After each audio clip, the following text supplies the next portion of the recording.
الشيطان الرجيم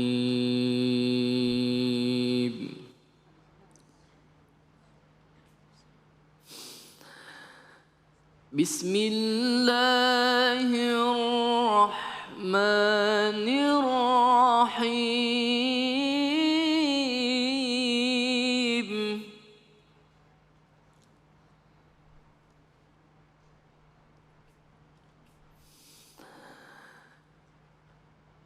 المال والبنون زينة الحياة الدنيا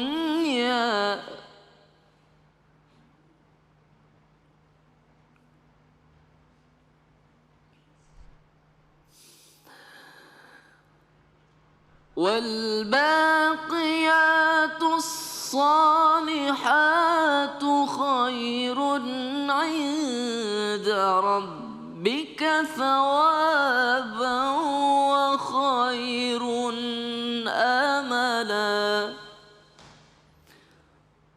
والباقيات الصالحات خير عند ربك ثوابا وخير أملا صدق الله العظيم.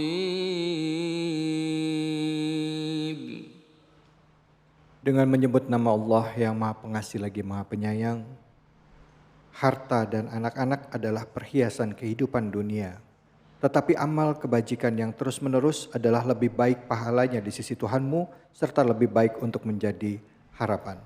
Maha benar Allah dengan segala firman-Nya. Itu adalah pembacaan ayat suci Al-Quran surah Al-Kahf ayat 46 yang dibacakan dengan merdu oleh Ustadz kita. Langsung kita simak kajian tafsir bersama dengan guru kita. Silakan, Fadhol Kiai. Terima kasih Mas David. Assalamualaikum warahmatullahi wabarakatuh. Hadirin hadirat jamaah para pemirsa yang dirahmati dan dicintai oleh Allah Subhanahu wa Ta'ala. Ayat yang barusan kita dengar merupakan jawaban dari Allah Subhanahu wa Ta'ala atas sikap dan perilaku kaum kufar Quraisy. Mereka begitu membangga-banggakan harta. Mereka begitu bangga membangga-banggakan anak. Rasulullah Shallallahu Alaihi Wasallam sendiri ketika putranya masih kecil kemudian wafat, mereka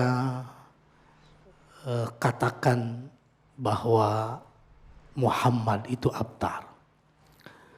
Menunjukkan bahwa ketika mereka sangat berorientasi pada semata-mata harta, sangat berorientasi pada semata-mata anak. Kemudian Allah menerangkan kepada mereka bahwa harta anak adalah hanya sebuah perhiasan dunia. Namanya perhiasan, tentu tidak ada yang abadi. Perhiasan itu mudah pudar. Bedak itu perhiasan. Gak selamanya nempel di pipi. Betul. Bunga itu perhiasan. Gak selamanya terpajang di halaman. Ya. Harta memang didahulukan daripada banun. Karena manusia cenderung lebih suka harta. Betul tidak? Lebih suka uang. Demi dan untuk uang kadang-kadang menghalalkan segala cara. Padahal hanya sebuah perhiasan. Kemudian kalau sudah hartanya mapan, ekonominya mapan, impian berikutnya adalah anak. Nah, jangan dibalik, beranak dulu, baru bekerja. Ini menurut Imam Al-Alusi akan terjadi adyak, kesempitan. Karena konsepnya mapan dulu ekonominya baru beranak. Jangan beranak dulu baru mapan. Tapi nggak apa-apa. Orang Indonesia itu baik-baik sekali. Ya kalau di Arab buat nikah berat. Harus nyiapkan rumah. Mafrusah lengkap dengan segala isinya. Kalau di kita cukup ngontrak. Ini konsepnya. Harta anak-anak itu hanyalah sebuah perhiasan. Artinya apa? Tidak abadi, tidak permanen, tidak selamanya. Ada sisi-sisi yang membatasi. Ada keterbatasan yang membatasi. Karena itu betapapun kita sudah mencapai kesuksesan dalam segi duniawi, tetap pas giliran sakit perut, tetap sakit perutnya. Betul tidak? Pas giliran sakit kepala, tetap sakit kepalanya. Apalagi sekarang banyak penyakit, namanya penyakit komplikasi. Sudah punya asam urat, tensi tinggi, jadi repot. Udah gitu asam lambung. Semua kita akan mengalami. Itu maknanya apa? Keterbatasan. Allah mau kasih tahu, bukan begitu konsepnya. Nih al-baqiyatus sholihat. Apa itu al-baqiyat? Amal-amal yang abadi, yang baik. Ya. Makanya al-baqiyatus sholihah itu para ahli tafsir menjelaskan bisa artinya kalimah subhanallah, walhamdulillah, wala ilaha illallah, Allahu akbar. Itu adalah al-baqiyah as-sholihah. Ya, Al-Imam Al-Ghazali memberikan refleksi cukup luar biasa terkait dengan al-baqiyah as-sholihah ini. Yaitu subhanallah itu merupakan fase awal. Refleksi dari seorang manusia. Ketika kita sudah mencapai kepada bahwa yang suci, yang tidak bernoda, yang bersih, itu hanya Allah.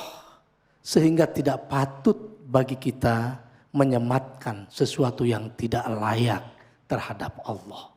Kalau kita sudah mengucapkan kalimat subhanallah, maka kemudian buat kita, adapun aku tak sesuci yang selama ini mungkin digambarkan. Tak sebersih yang selama ini mungkin dipertontonkan. Kalau soal jilbab gampang, tinggal beli di Tanah Abang, kodian murah. Betul? Kalau soal sorban mudah, tinggal beli kodian murah. Jadi untuk tampil dengan casing, dengan penampilan entah sebagai siapa bisa.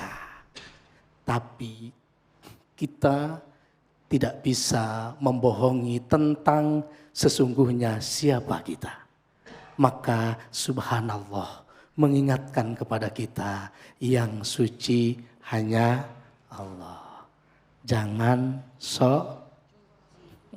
Kalau sok suci, suci apa suci? Sok suci. Suci apa suci? Sok. Walhamdulillah. Kemudian kita memuji hanya milik Allah. Kebaikan-kebaikan semuanya, anugerah-anugerah semuanya, pemberian-pemberian semuanya, sumber daya semuanya hanya milik Allah. Adapun kita hanya dititipkan atas semuanya. Naik tingkat. Setelah subhanallah kita ucapkan alhamdulillah. Setelah kita menyadari bahwa semuanya dari Allah. La ilaha illallah. Tidak ada Tuhan yang wajib disembah dengan benar kecuali Allah. Yang terakhir Allahu Akbar. Allah Maha Besar. Ada di antara kita yang merasa besar dari yang lain? yang merasa tinggi dari yang lain, yang merasa sukses dari yang lain. Maka jikalau itu terjadi, kita belum memahami konsep yang abadi. Apa itu konsep yang abadi? Yaitu dimensi pahala, dimensi nilai, dimensi sawab yang Allah berikan kepada siapapun yang mengharapkan ridho dari Allah Subhanahu wa Ta'ala. Karenanya al-baqiyatus sholihah juga bisa bermakna sholat 5 waktu. Awwalu ma yuhasabu yaumal qiyamah as-sholah. Yang pertama kali nanti ditanya di hari kiamat adalah sholat. Kalau sholatnya bagus, semua amalnya bagus. Kalau sholatnya enggak bagus, semua amalnya enggak bagus. Why? Karena sholat merupakan akumulasi dari seluruh rangkaian aktivitas kehidupan kita. Kalau benar, dia akan merasakan sholatnya khusyuk, sholatnya baik. Inilah yang akan menjadi kunci sebagai pembuka kita masuk surga. Yang terakhir, masih banyak sebenarnya penafsiran. Anna kulla qaul wal fi'al. Semua perkataan, semua perbuatan da'aka ilal istighal bima'rifatillahi wa mahabbatihi wa khidmatihi fahuwa al-baqiyah as-sholihah. Semua perkataan, semua perbuatan yang mendorong untuk kita berjibaku, untuk kita konsentrasi, untuk kita fokus dalam rangka mendapatkan apa? Cinta kepada Allah. Dalam rangka apa? Mengerti kita tentang Allah. Dalam rangka apa? Khidmat kita kepada Allah. Maka dialah yang disebut dengan al-baqiyah as-sholihah. Mudah-mudahan kita bisa menggabungkan tadi sumber daya apa? Hartanya bermanfaat kalau untuk Allah. Anaknya bermanfaat kalau untuk Allah. Jadi kesimpulannya semua bertemu pada sisi apapun yang kita katakan, apapun yang kita lakukan, kalau semata-mata untuk mencari ridha Allah, maka itulah yang bisa diharapkan pahalanya di sisi Allah Subhanahu wa Ta'ala. Mudah-mudahan ada manfaatnya. Hadanallahu wa iyyakum ajmain. Assalamualaikum warahmatullahi wabarakatuh. Waalaikumsalam warahmatullahi wabarakatuh. Itu tadi kajian tafsir surah Al-Kahfi ayat 46 oleh Kiai Wawan Arwani. Jadi anak, istri, ya, harta itu semua hanyalah perhiasan, ya. Suami perhiasan. Yang paling penting di balik itu semua adalah amal soleh yang dikerjakan. Walaupun sedikit tapi terus menerus, ya. Insya Allah itu jadi keberkahan bagi kita semua. Pengen wafatnya husnul khotimah? Pengen wafatnya husnul khotimah? Pengen. Saya ada pantun nih Bu. Saya bilang bantu ya Bu ya. Ya. Ada cinta di dalam rumah. Semangat. Saya bilang cakep ya. Ada cinta di dalam rumah. Semoga kita semua wafat husnul khotimah. Amin ya rabbal alamin. Jangan kemana-mana. Tetap di Cahaya Hati Indonesia. Makasih banyak Kiai. Salam.